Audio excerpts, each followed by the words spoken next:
I am Monica Humple. I am a Master Certified Coach and I specialize in helping betrayed wives or women in committed relationships move through their affair recovery journey, especially if they have decided to stay and heal the relationship. I'm glad you found this series of Q&As I'm doing. These are actual questions that I have received over the years in my Facebook group that women are asking for my lives. I do lives in my group every second and fourth Thursday of the month at 12 p.m. Eastern, and I ask the group, hey, what do you want me to talk about? These are some really good questions, so I thought this may be beneficial for those of you who find my channel, subscribe to my channel. Please subscribe if you haven't already. And some of these questions may be questions that you have. So these will be shorter videos, and I do hope you'll find them helpful. Okay, so here's the question that we're going to be addressing today. Should I ask my husband if he has ever cheated on me before this time? He has had a 3-year affair, and I found out, but I wonder if it's happened before. This is a really good question. I will say that in my experience, there are two kinds of people when they're betrayed, how they respond. Two different ways people can respond. Maybe that's a better way to put it. There are people who need to know absolutely everything. And that is how they know themselves well enough to know that that is the only way that they're going to heal through this. And they must know.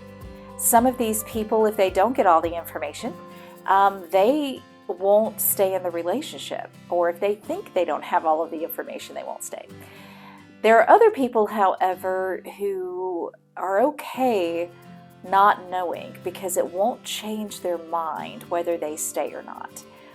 They've made a decision to stay and they know about this affair, but knowing that there's more is not going to make an impact on how they want to move forward.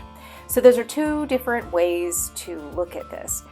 Depending on where you sit, if you're asking yourself this question, depending on where you sit, perhaps you fall in that first category. And if you do, and you say to yourself, there's absolutely no way I can stay unless I know everything, I would encourage you to find a therapist who's a CSAT, a certified sex addiction therapist, to work with your spouse on what's called a full disclosure. That's an option. If your spouse continues to tell you that, hey, I haven't had any other affairs, this is the only one, that leaves you in a place where you have to choose whether you are going to take that at face value or if you're going to choose not to believe them and make different decisions about what you do next.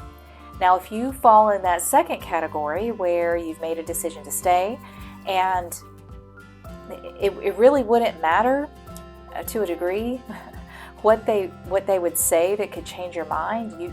You've agreed to stay and that's what you want to try to do. But digging into the past beyond this affair just really is irrelevant to you. That's okay too. I don't know that there is a real rule on this or something that you have a path you absolutely have to take. So if you're asking yourself that question today, should I ask my spouse? I would say it depends on which type of person you are. Also, one final note, if you ask the question, you need to be prepared for whatever answer you may receive. Okay? Don't go into asking the question assuming a specific answer will take place. If you choose to ask it, ask it. If you don't want to ask it, don't ask it. Again, I don't believe that there is a definitive thing or way in which we're supposed to do this. But hey, if you need to ask, ask. If that's what you need to do, I think it's okay. So that's really the question. Should I ask? Well, it depends on whether you really want to know or not. Do some internal discernment. Really think about how you want to ask the question. Think about what you really need to know, what you need to know. Like, what do you need to heal? And then ask the question in that way. That would be the best advice I could give you on that, but good luck. And I'm so sorry that you're in that position if you are asking yourself that question. Okay, if you, I mentioned my Facebook group, just a little shout out if you want to join it. It's only for women, betrayed women. The link is below. Please, I'd love for you to join the Facebook group. There's also some freebies below and a way to schedule a free consultation with me if you're looking for a coach to walk you through this journey.